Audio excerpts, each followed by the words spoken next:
play. And another foul on board. His third for setting a screen. Because of physical play, although Jordan Taylor just got caught with a moving screen. Izzo's dying for a moving screen. It's that dreaded moving screen. Welcome back, everybody, to another edition of the Moving Screen Podcast. I'm Brendan Quinn of The Athletic, here with Dylan Burkhart of Hoops. Dylan, a rare Sunday night pod recording. I feel like the only time that we've done Sunday night pods are like basically Selection Sunday, Big Ten tournament, post bracket reaction shows. This is a treat. I feel like you're trying to guilt trip me for making us record on a Sunday night now here. I'm honestly not at all. This is good. I like knocking it out and starting the week fresh, with some content in the pocket. And the good thing is we're recording it before the Indiana game's over, so I can't make anything too positive to say about Indiana or get myself in trouble. So it's a safety mechanism. Last I checked, they were up big and now are not. I don't know what happened there. Yeah, I think they are up like 12 or something at the half. All right.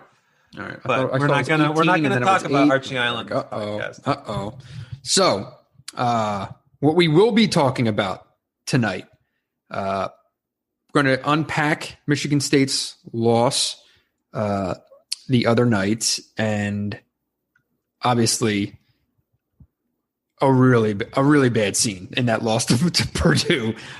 We have lots to talk about there, and we will also be previewing Michigan, Wisconsin.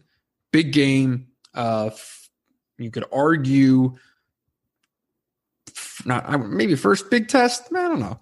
Biggest test. The biggest test for Michigan of the year. So a lot to get to there. Make sure you are subscribed to Hoops. Make sure you are subscribed to The Athletic to support this podcast and what we do. You'll notice there are no ads. There are no ads because we use this to supplement the work we do on our respective sites. So if you dig this pod, please, we ask you to subscribe to both sites, support what we do. All right, Dylan, Michigan State, Purdue, going along smashingly, right? Halftime, Michigan State played well. Yeah, it was low scoring, but it was a low possession game. They were shooting over 50% at halftime, taking care of the ball. I think only 4 first half turnovers, playing well in an ugly game. And then it just all went to shit. And you lose a 17-point second half lead. And not only that, you go from potentially going to 3-3 in the league, right? Feeling pretty damn good about yourself. You're right in the middle of the pack. You've erased, the big hole that you were in, to now going 2-4 in the league with a game at Iowa this week looming. Like, you want to talk about a swing. The hour of that second half, I wrote this in my column, that hour that encompassed the second half of that game, it could end up being something that really lingers. Like, there might be some scar tissue from that game. We'll see. But a lot went wrong. Where do you kind of start with things? So, yeah, at halftime, I was sharpening Michigan State's defense is fixed. I was ready for all those takes on the pod. And Michigan State's defense has improved over the last week. But you make a good point about how the schedule can be so daunting when you have a chance like that. This was kind of the perfect stretch for Michigan State to even everything out. You're back to 500. Now you're 2-4 with a tough stretch coming up where you're going to Iowa, you have Indiana and Illinois at home, and then you're going on the road for 2 more games.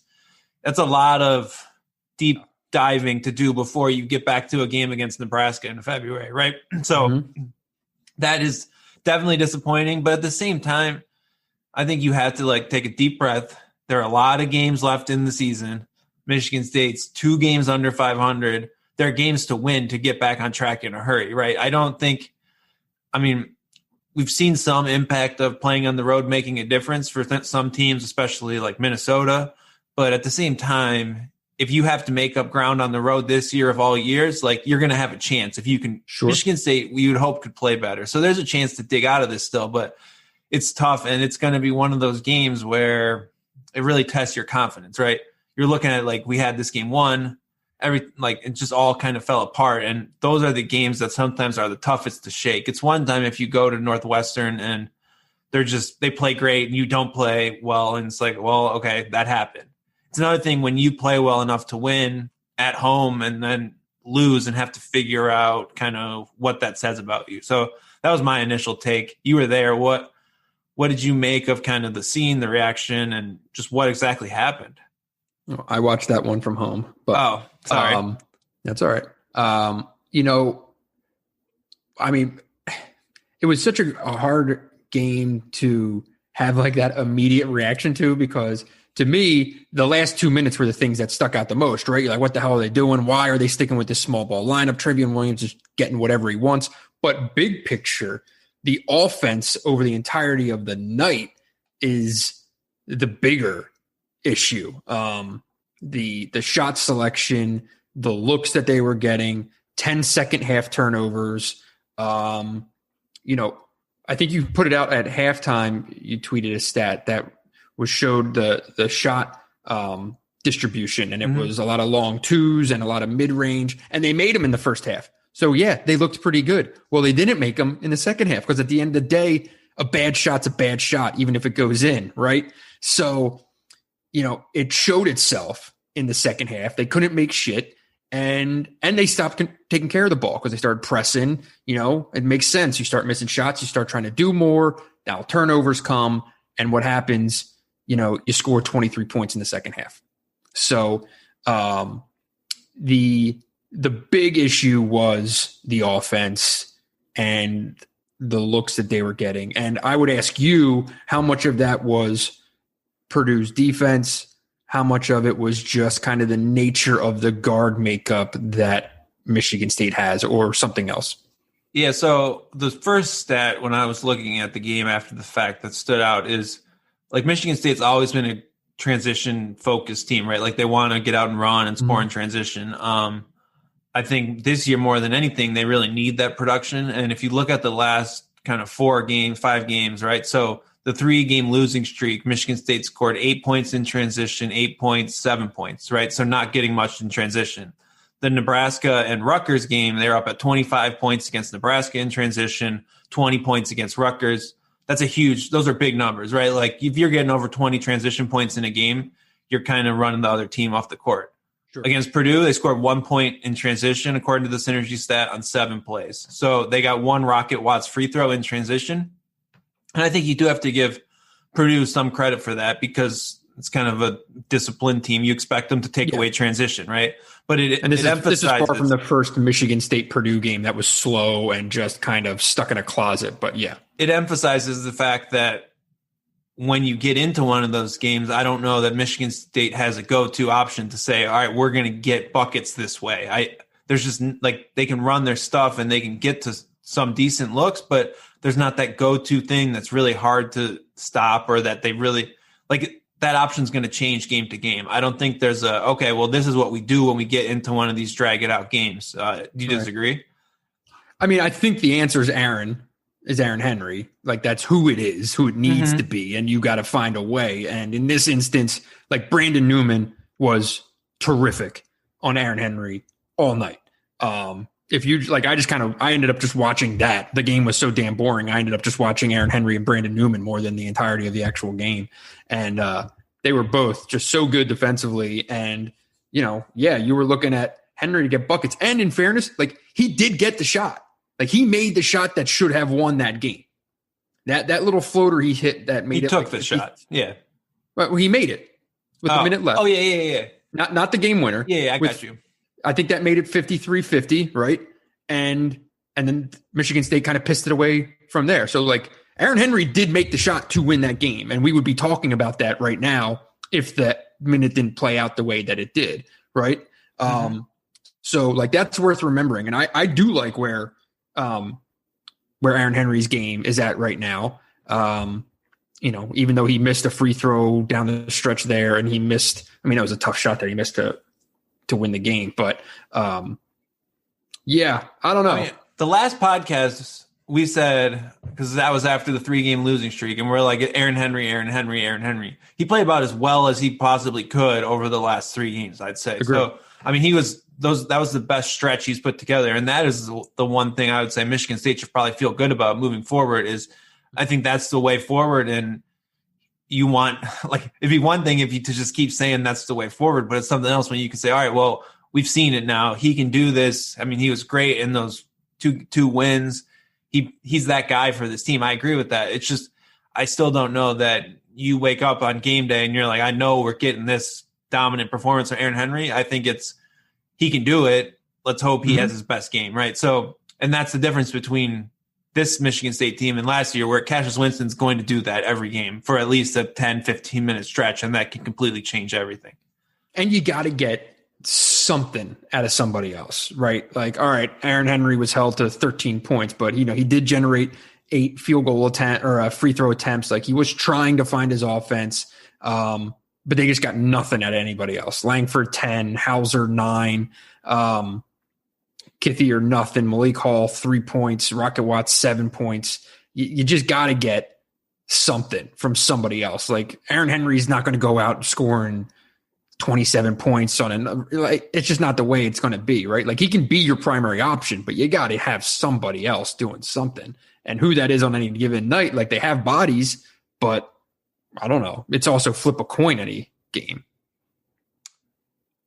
Yeah, and that I think is the big question, because as the more games you play where it's Aaron Henry does his thing and no one else quite can, the more and more the scouting report is just going to focus on Aaron Henry until someone can prove that they can do something to beat you. And it's not really trending in that direction. Like, Joey Hauser is single digits in the last 4 games. 5 of 6 Big Ten games, he's been in single digits, and then he had 27 against Wisconsin. And he doesn't look. I don't think he looks right. Like, I don't know if it's banged up. Like, he's had a couple different injuries, right? He got hit in the head. He got, I think, a tooth knocked out. He's got some stuff in his one of his knees, his knee one game, right? Yeah, like I think he does not look like he's got a burst to him right now. He looks like he looks like a guy at the end of the year, not the middle of the year. He also doesn't look particularly confident, I would say, when he plays offensively with the ball, which is risky. And you look, I mean, he's only playing 20, 25 minutes a night really right now. And he's not really changing the game in any way that I think you would have hoped he could for this team to get there. And then Thomas Kithier is not that guy. So your starting lineup at that point, you're basically saying, all right, well, can Joshua Langford shoot us into this game, when that's about all you're going to get from him? So that's a tough spot. And there's not an easy fix for, all right, we're going to run great half court offense. Now, it's not like you're just pushing the wrong button. I'm just not quite sure who it is. The guy we thought it would be was Rocket, and it is not right now. All right. Can we talk about the second half rotation? We can. I know that's the hot topic on everything. I was tweeting about it, and I'm like, surely they're going to put a big on Travion Williams in these last minutes, and it just didn't happen. And I didn't know. It seemed like it didn't really generate that much interest until got in a post game with Izzo. And to his credit, he said, I'll watch the tape, and if I was wrong in what I did, which I think he was, I'll be the first to admit it. But it just didn't make sense to me. I mean, you got a guy, he scored 2 points in the first half, scored 24 in the second half. Izzo said that they switched to that look to prevent threes, and that's fine. Purdue's 13% 3-point shooting was a real threat. I don't know what game, he was watching for the first 30. If he was worried about threes, no one on Purdue could make shit all night. I did appreciate that he shouted out Aaron Wheeler's 3-point shot, one of my all-time favorite terrible shooters, but he did get 5 up, so I'll give him credit. So in the second half, it was 3 minutes for Thomas Kithier. It was 3 minutes for Matty Sissoko. It was 2 minutes for Marcus Bingham. It was 5 minutes for Julius Marble. But then when it mattered the most, in the last 6, 7 minutes, whatever, they went small with Hauser and Malik Hall primarily in charge of checking and doubling on Travion Williams. And one thing I said was, that's fine if you want to go small, but you better be getting the offense on the other side that you're willing to trade baskets with Travion Williams, because he's going to score every single time against this defense. And he did.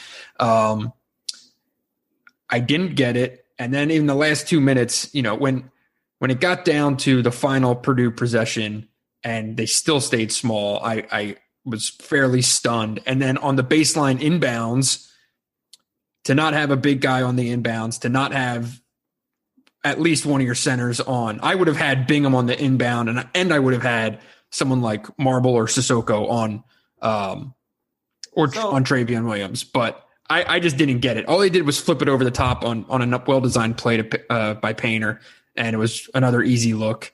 I just didn't get it. Hold on. So the baseline out of bounds set.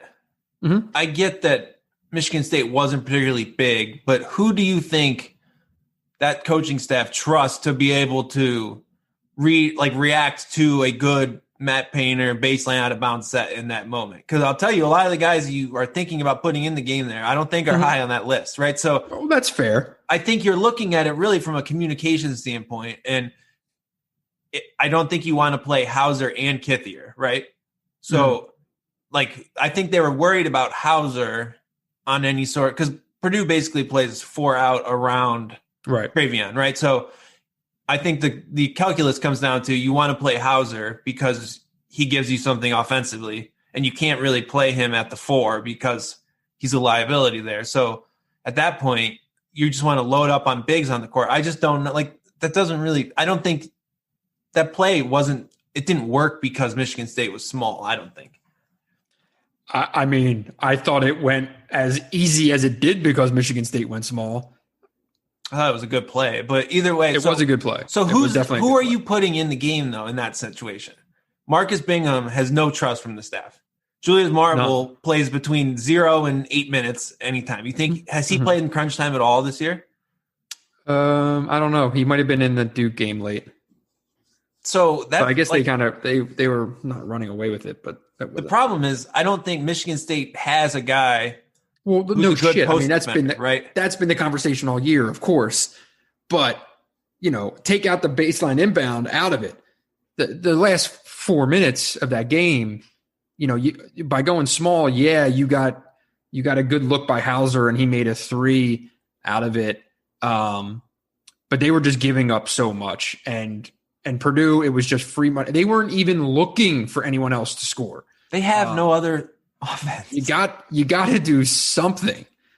And in the first half, as much as I know Travion Williams was in some foul trouble, but some of those guys did decently on him at least.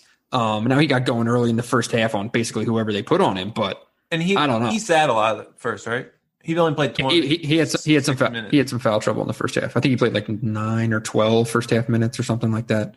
I will say the rebound, the free throw, you got to put more size out there when for sure he's at the line and everyone knows he can't shoot, and you still have Malik Hall in there.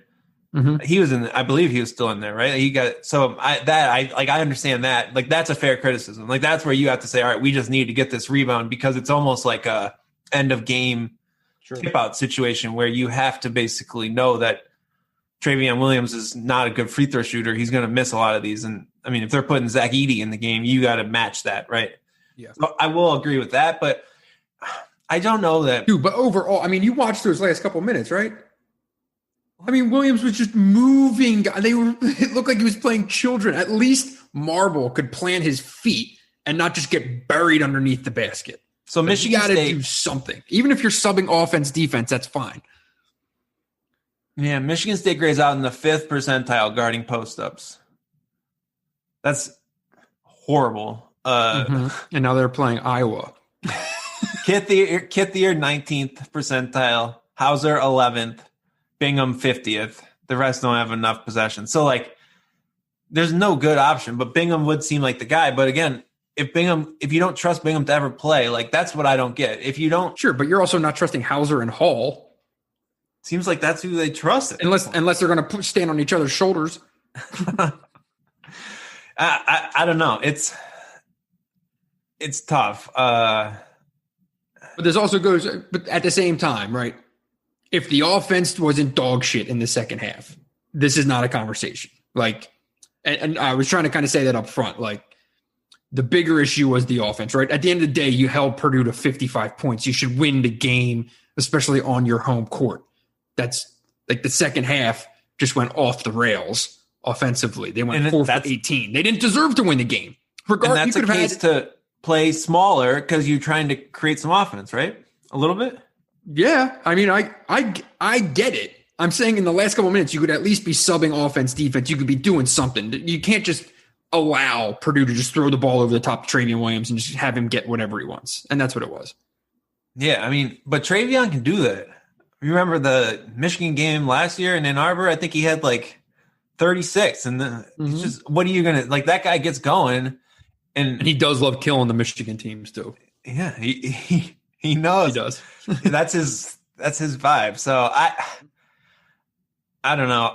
It's a tough spot. I think the biggest problem is Michigan State's playing 4 big guys for 6 to 12 minutes a game, and that just doesn't. I mean, that's still never going to be the option, right? So I don't know, because Hauser, I do think there's a real issue where I don't think he's particularly equipped to guard 4s. You know what I mean? Mm-hmm. Especially a perimeter 4, like you're going to see more and more often, and he can't really guard 5s either. And if he's scoring 20 points a game, maybe that's not a big issue, but he's scoring in the single digits. Like, what's really your option there? So I don't know. It's a tricky spot all around. And I think, I mean, we can say AJ has he stabilized the point guard position? At least he's provided another body there. He didn't score a basket in the game, which isn't great in 26 minutes, but he's given you something. That rotation is maybe a little, like, I don't know, that could work. I don't know what the solution to make the post rotation work when you're not getting anything offensively from those guys, and they're just really bad defending post ups and haven't played the best post up players in the Big Ten yet. I mean, that's scary. Their next 3 games are Luka Garza, Trace Jackson Davis, and Kofi Coburn. That's not good. And they still have 2 games against Hunter Dickinson, another game against Garza, another game against Trace, another game against Travion Williams. It's one thing if your post defense is bad and you've played Luka Garza twice or something and he put up the numbers are totally skewed, right? That's not the situation. Nebraska, Rutgers, these teams aren't good in the post. And they're going to have to find a way. And you know what? I mean, you saw Michigan do it last year. Remember, they were just getting abused by every postman in the world for the first half of the year and found a way to correct things. I don't know if there's any juxtaposition here, though, because Michigan at the end of the day still had John Teskey that was playing 30 minutes a game, and Michigan State has this revolving door that doesn't even seem remotely close to being settled. Yeah. So I think Bingham has to play. Mm-hmm. I think every time he play, like he can be a defensive impact player, and I don't get why it's not there, but you're getting nothing from Kithier. What do you make of Matty Sissoko? I feel like we're getting a little more, like, I can see the potential, but I'm also not sure, like, you're going to put him in 25 minutes in a Big Ten game. That's the thing. And it's, in the last 6 minutes of the game, you almost can't play him.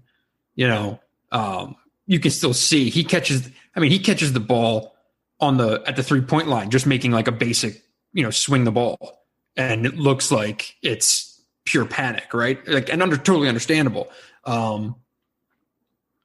But physically, athletically, like rebounding. I do get it, right? Like, he gets his hands on the ball. He's hyperactive. He's all over the place. And, he's got fouls to use. You can put him in there and just kind of let him loose, right? You don't have to tell him to hold back at all. If he picks up 3 fouls or whatever. So I get it, but you better have him. You better have like the right guys around him too. Like, you can't have a lineup out there of, Gabe Brown and AJ Hogard and Sissoko and, 2 other guys. Just like, he needs to be out there with your 4 most experienced guys anytime he plays, I think. You're just risking too much, and sometimes there are lineups out there where you're like, there's about 3 or 4 question marks on the court. And then that's when they give up a series of baskets.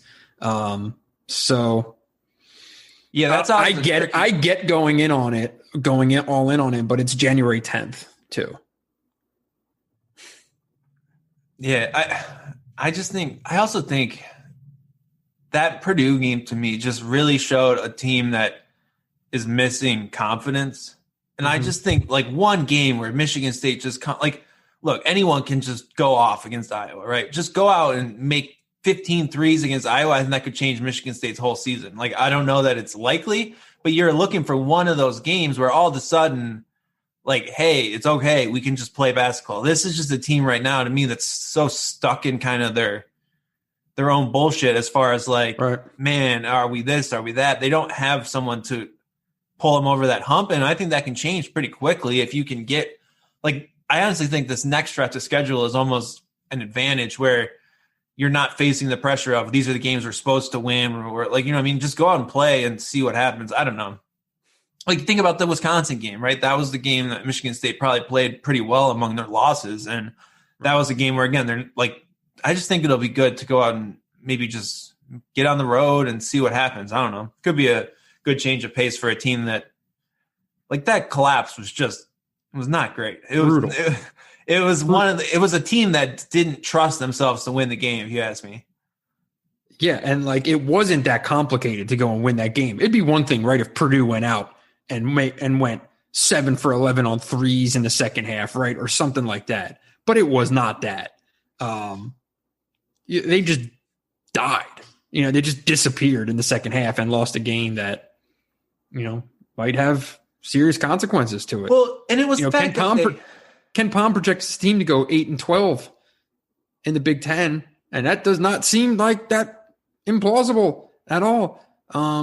You win a game like this, and you can at least stay in the, 10 wins is very reasonable, and 10 wins gets you into the NCAA tournament, which at this point is a win. You can't lose games like this. The thing that's crazy is they died and they lost the lead, right? Like, and then they came back. It was tied at 43? Mm-hmm. And then they came back and took it. Like they had the game won again. And the second collapse, like that happens, right? A team's going to go on a run and like narrow the deficit. It's one thing to lose that 17-point lead or whatnot, but it's a whole nother thing to just collapse at the end on a missed free throw box out, a turnover on an inbound. Like, come on. Like those are the things you just can't do. And those are the things a team that isn't really won with itself does. And there should have been another turnover in that stretch because it looked like Rocket stepped on the half court line on that one near over and back, or it was at least close. So it was tough. And then we've had a couple of these spots where I think the bigger question about this team is like, there's clear roster issues, but it's also a confidence issue, I think, across the board with just look at Gabe Brown. Games. Well, Gabe Brown can't ever get reliable minutes. Yeah, because the times that he's on the court, it looks like he's like trying to do everything, but then also stuck in quicksand. Like it doesn't make sense. I don't know. I'm just like, if there's a portrait of a lacking confidence on this team, it's Gabe Brown. To me, the whole problem is just like, I think they need to just say, all right, these guys aren't playing in this game, and let's just go with an 8-man rotation and see what happens. And then if that doesn't work, go with someone else. But just the shuffling in and out of we're going to play everyone for 12 minutes, I think that's really hard to build like a coherent system and offense and team and just fit together. And like depth is great, but depth isn't great if it's just that you don't have anyone that you actually trust to play starters minutes. And that's the thing about this. There's no easy way out because everyone's just kind of a part of it and no one's really the part of it, right? Who's really the guy that's going to go do that other than Aaron Henry? Any thoughts on Iowa? Iowa, I've always been talking trash about Iowa. It's kind of my brand, but they're clearly one of the 4 contending teams in the Big Ten. I think we've seen a pretty sharp tier come in that top 4, and then everything like 5 through 13, I think it was just a complete mess. Iowa's going to give up a lot of threes. They're going to give up a lot of assisted baskets. You better make them. So I think Michigan State has guys who can hit shots. Luka Garza, I don't really see how Michigan State defends him. And you look at last year's games and it was just Xavier Tillman completely kind of mitigated him, and you don't have a guy to do that. So now are you going to go with a bunch of aggressive doubles? Are you going to go with kind of the let's see what he can get on his own and stay home on everyone else? I still think that's the way to beat Iowa is like let Garza be a scorer and see what happens. But man, it's those post-up numbers that we were talking about are just terrifying against him when there's no real answer. I don't know. That's tough. Yeah, he could score 45. Wouldn't put it past him at all. Yeah, I think Michigan State's passing, Michigan State's shooting should be actually an okay matchup against Iowa's zone because they're going to play that little bullshit zone. Foster Lawyer could have a good game. Honestly, like he's a good zone busting guy. It's not like they really have guys to exploit him defensively. I don't know. Yeah, I mean, I'm kind of torn on Iowa a little bit because it's really weird. Their winning streak right now, their 4-game winning streak and much of their 5-1 start, it's almost identical to Michigan's in the teams that they've played. It's it's right there, which means they haven't really played that many. They play Rutgers. They played Rutgers. Rutgers is the outlier here, but their other wins are Minnesota, Maryland, Northwestern. They lost to Minnesota previously, Purdue. But man, I don't like this spot for Michigan State, and Wieskamp's playing well. Bohannon's been playing well, I believe. Bohannon just goes crazy sometimes. He's hit 19 threes in the last 4 games combined. That'll do.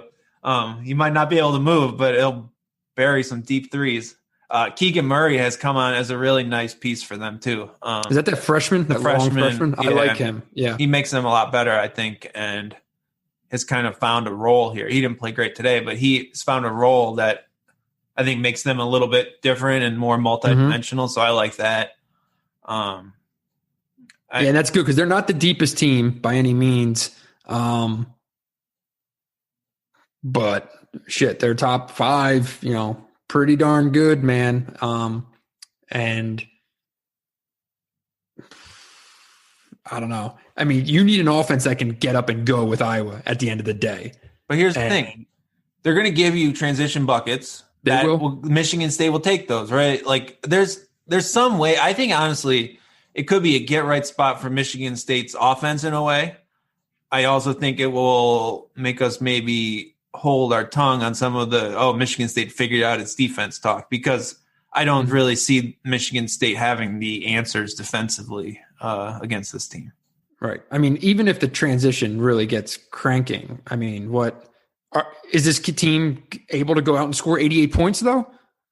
You know what I mean? Like in a normal game? No. Against Iowa, maybe. I'm talking about, that's what I don't know. I mean, even against Iowa, I don't know if this team can go and score 88 points. What they score against Nebraska, 84. But you get my point. I mean, look, Michigan State's offense is we've talked so much about the defense, right? Michigan State's offense is 13th in conference play in efficiency. 0.977 points per possession. Iowa's averaging almost 92 points per loss. Well, they only have 2 losses, but nonetheless. They put up 88 and 95 in their 2 losses. I know one was in overtime, but come on.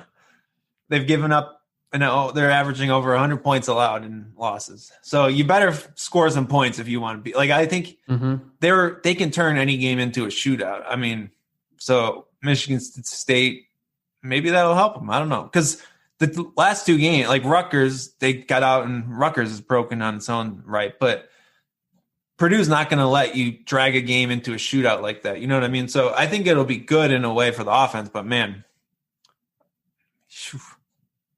Yeah, but let's put it this way, right? Having an offense that looks broken for long stretches of every game and a defense that its biggest Achilles heel is its post defense is going to make for a very long Big Ten season.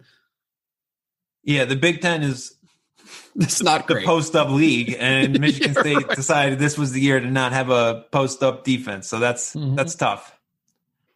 Any final thoughts on Michigan State? I think we're good. Let's flip the page to Michigan.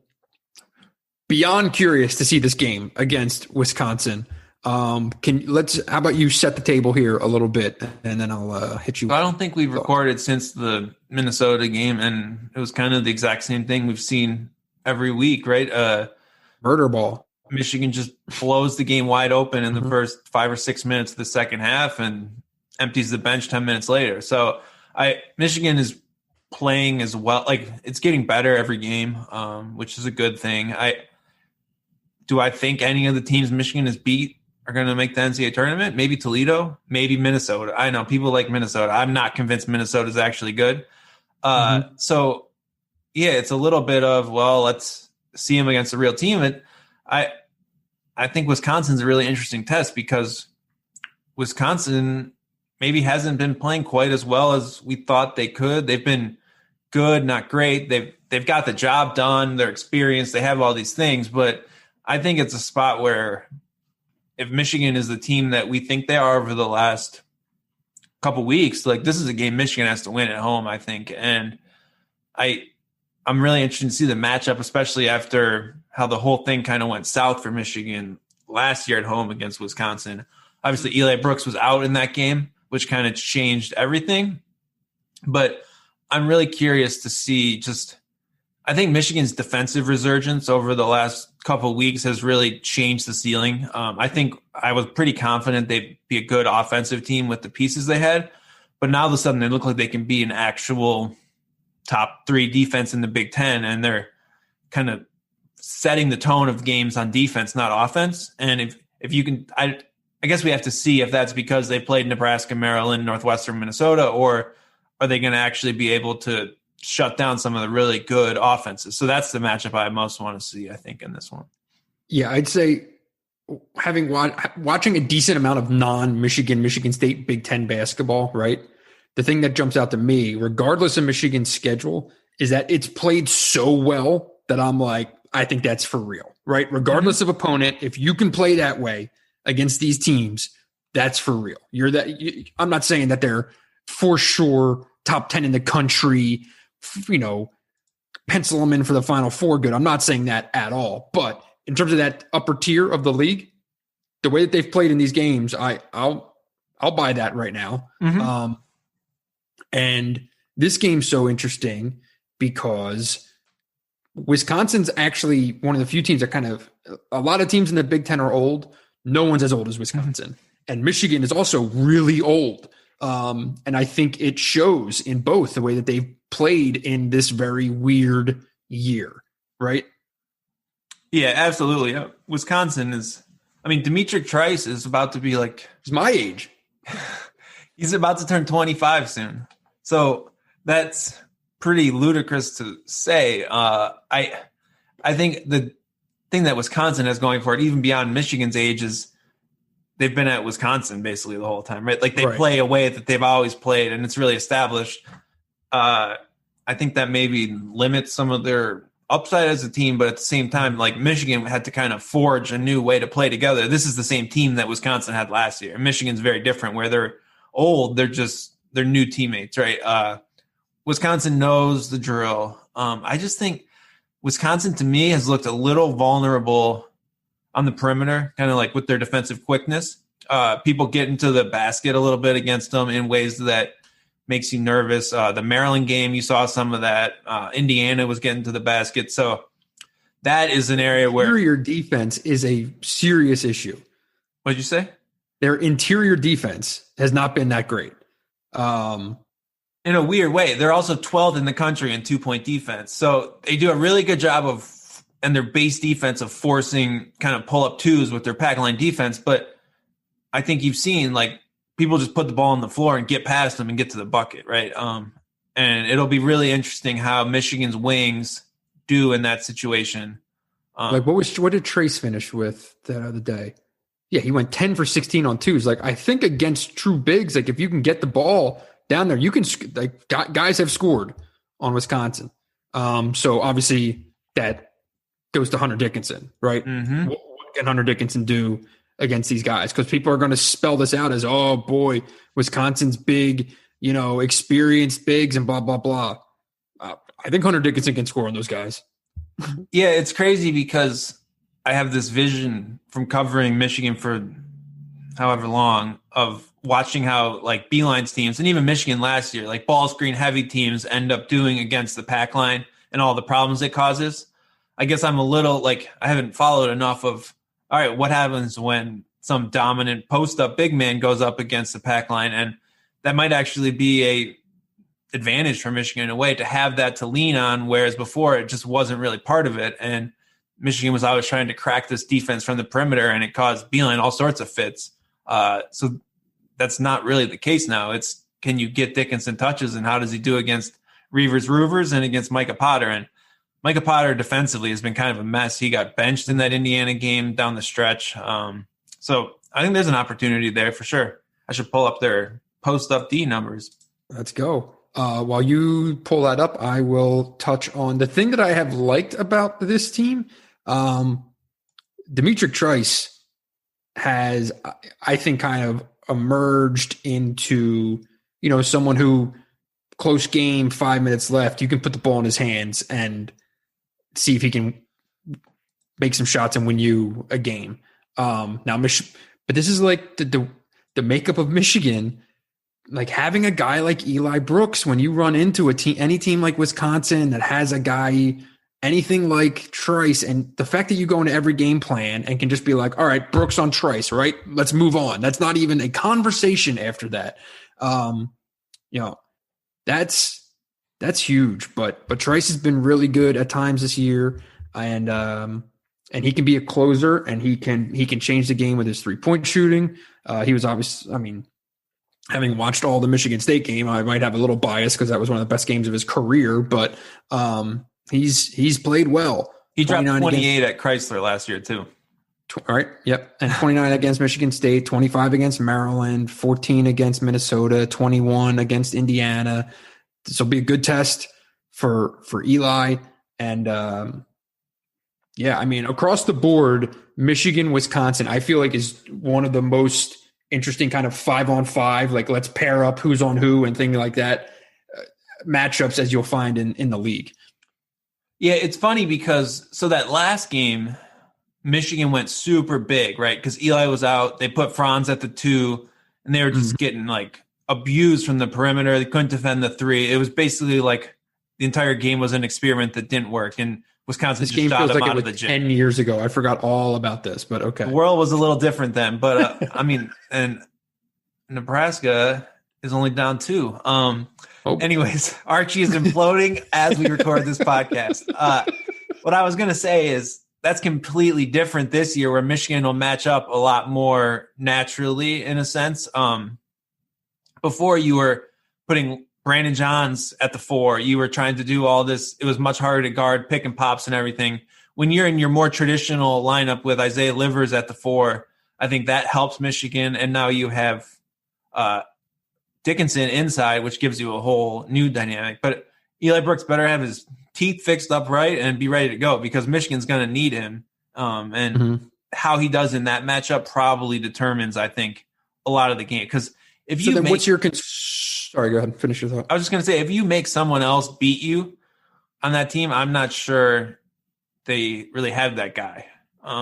Unless it's Reuvers in the second half, because he doesn't do much in the first half, and then he comes out and makes buckets in the second half. The Michigan State game wasn't an outlier. I think he's done that a few times. But if you're all right, the assignment, Eli Brooks, you got Trice. What is your level of concern then about them just posting up Brad Davidson on Mike Smith until the poor guy is 5 feet in the ground? Right? Maybe. Yeah, they'll try. I don't really. Are you going to lose to Brad Davison post-ups though? That's the thing. I don't think that's a good enough thing to beat you. And Mike Smith has held his own in there.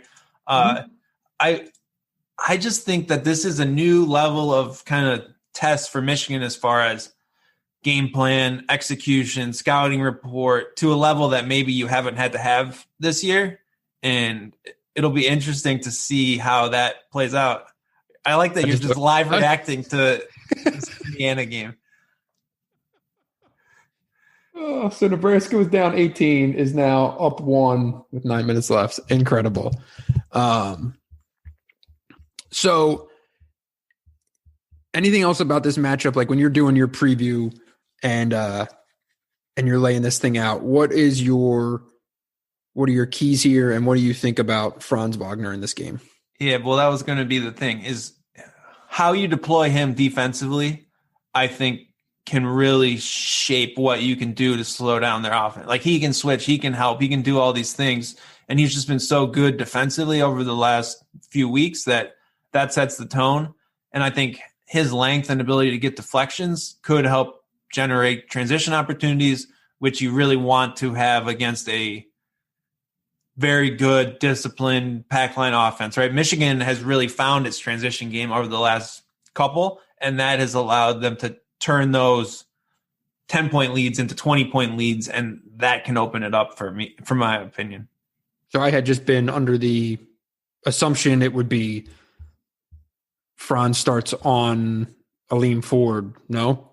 Yeah, but I think Aleem Ford's a guy that you have to worry about him from 3, but everything Franz does off the ball defensively, I think, sort of sets that tone, right? Like, he's a disruptive defender even within his assignment. It's not that he'll shut down Aleem Ford. It's that he'll create havoc other places, right? For sure. Yeah, when Brad Davison tries to post up a Mike Smith, Franz Wagner's a dude who can sneak from behind, poke the ball loose, and turn it into a transition the other way. Yeah, stuff or like dig in on a post out and get back to Aleem Ford and still contest the 3, right? Like that's what's really opened up Michigan's defense, I think, as far as being so effective over the last couple games. And it's interesting because like the Northwestern game, it was him in sort of that prime matchup, right? Where he shuts down the main player. I think this is more the opposite, where it's going to be his ability to do both and control his man, but make his impact off the ball, helping around the basket and everything else. I mean, the big concern for Michigan is you're playing a team that's disciplined, that knows how games are officiated. Can they get Hunter Dickinson in foul trouble? And then what happens, right? I mean, that hasn't happened yet this year, and it's going to happen at some point. I'd say that plus low possession, high turnovers for Michigan. I mean, they're at what, like 20% turnovers? Yeah, should we talk about the turnovers a little? I'd be curious for your thoughts here. So they're last in turnover rate, 19.6% in Big Ten games. That's a weird stat to see for Michigan fans over the last few things. I think there's a few things at play. One is like Mike Smith is both the most important player kind of for the half court offense in so many ways, but is also physically limited in ways that make some passes hard to make. He's the only guy that Michigan can say, all right, go make a play out of ball screens and create a shot for someone else. He's also just not big enough to make some of those passes. So he had a couple like lobs that were just too high where he's kind of just throwing it blind because he's 5'11" or whatever he's listed at. He also is having 2 or 3 turnovers per game where he just kind of brain farts and doesn't do the right thing, right? I think they botched a dribble handoff. That's the stuff you can fix. But I think part of what you're seeing on Michigan's offense is a concerted effort to create high value shots, right? If you're making 62% of your twos in the Big Ten, you're passing the ball really well. You're creating good looks. So I do think there's a give and take in that regard. You're forcing the ball into the post where the expected value of a possession is really high because you get the ball to Dickinson in there, he's going to put it in the basket. You're putting the ball in Mike Smith's hands. He had 6 turnovers, but he also had 6 pick and roll assists in that game. So how do the give and take of that is really key. I don't think Michigan should be like, okay, we need to be first in the Big Ten in turnover rate. I think there's a healthy amount of turnovers that you can live with. I think it's cutting out some of the extra fat of what are you doing on that possession. You can't have those 5 possessions in a game against Wisconsin. That's the thing, right? Like a guy like Brandon Johns, right, who can go in and in the 14 minutes that he gives you, right, sometimes he changes the game at the rim. Sometimes he does this. Sometimes he does that. Well, other times he comes in and makes throws it two or three terrible turnovers, right? In in back-to-back possessions. And like that's the shit, right? Against Wisconsin.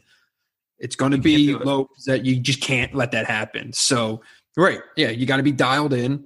And I agree with you. Like watching Michigan, it doesn't feel like a team where you're just like, oh my God, they're just turning the ball all over the place. Like there's might be some stretches where you feel that way, but for the most part, and now helps that they've just been murdering teams left and right. But like they do take decent care of the ball, but the numbers don't lie though. They're turning it over. So, and it's not like at one point I said, maybe a lot of these turnovers are coming in all this garbage time that they end up playing. And it's the backups who have a lot of turnovers, and it's really not. It's Mike Smith has to get better. And it's not that he's like not up, like he's been really good at doing what he's asked to. He just needs to cut off that 20% of just wasted possessions that he has right now. Right. It's a fine line, but he's being asked to do a lot for a kid who was playing in the Ivy League last year. Right. Like that's, you have to, and as you go and you get more film, it gets, it is stuff. You're right. It is stuff that can be corrected because a lot of it's just, hey, right there, just stop. Just don't do that. Right. Like this is a team that can score late in shot clocks. You don't have to rush to do anything. Yeah. So he's got 27 assists, 18 turnovers in Big Ten play. And also leading the team in fouls committed, interestingly enough, which also probably speaks to his size and his minutes. But I mean, Michigan's been really good at not fouling, and that won them the Minnesota game. And a lot like Minnesota needs to get fouled to score, and they didn't do that. So the turnovers, I don't think are a huge concern. I'll be interested how Wisconsin plays the post. Do they double? Do they do this? And how Hunter reacts to a team that I just think you can say whatever Wisconsin does, they'll probably execute better than maybe some of the teams Michigan has played thus far. So how he handles that will be interesting. And I assume that if Hunter starts playing well, Wisconsin will change on the fly a little more effectively than maybe Minnesota does. Right. So different looks and how he deals with all that. It's a big test. What do you think about Dickinson defensively overall? I'm shocked at how good he's been. And he's not, the fact that he's not fouling a lot is like kind of crazy. And this will be, this game's a great test. I really want to see him against these guys. He's like you said, they're old, they're smart, they know all the tricks. They can try to get him in some awkward spots. Fantastic at defending, like not chasing blocks, but defending the rim and walling up in a way that I watched a lot of his high school games last year, and I didn't think he could do this defensively. Like I was confident he'd be able to score and do all that. That's been there for years on film. The ability to be in position around the basket and to it's not that he's not fouling and Michigan's a bad defense. He's not fouling, and Michigan has one of the best 2-point defenses in the country. They've been dominant around the rim, and that's just because he's so damn big, I think. And I think a lot has to come down to coaching. I think you have to give a lot of credit to the Michigan staff because that's honestly one of the hardest things I think to do is defend without fouling, especially as a young big guy. I mean, there has to be some regression at some point, but he's been incredible defensively for a guy that doesn't really make sense. He can't move that well. He doesn't really jump that high. I mean, but he uses his size and keeps his arm straight, and that's been more than good enough for Michigan right now. I also think a lot of credit comes to how much length Michigan has at the other spots. I think that helps, but still, that's the surprise for me for Dickinson as far as that. Yeah, he's been great offensively, but he's never been played off the court on defense really at all this year. Yeah. And it's inevitable, right? It's going to happen at some point where he's going to get hit. We can keep saying he'll get in foul trouble. Yeah, sure.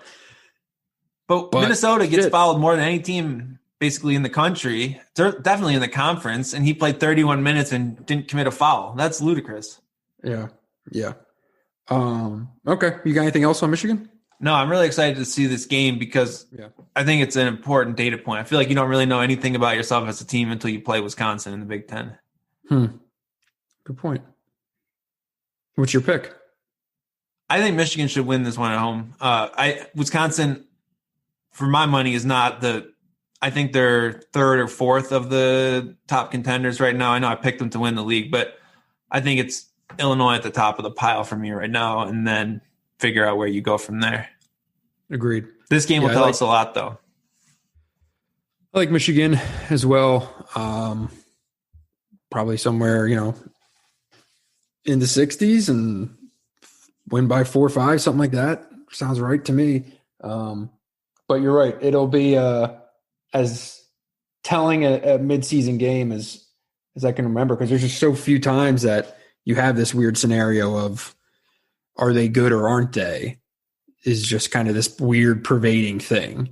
And the crazy thing is, if Michigan wins this game, they play Minnesota, Maryland, Purdue, Indiana, Northwestern, Michigan State over the next 6. I mean, you could really start stringing some wins together in a hurry. And I think you have to, if you're Michigan, right? You're trying to get to a nice win total if you want to win the league before you start playing your games against Illinois and Iowa late in the year. So it's a real chance to make up even more momentum for Michigan. And this game could really swing that, I think. Because I think if you lose it at home, you might question a little bit of maybe that was a little bit of a mirage. And you're going to have to reprove to yourself, to everyone else, that you're that team. So if you win this, though, you're just going to keep moving, I think, against teams that you've already beaten or you're pretty confident you should have at least a good matchup against.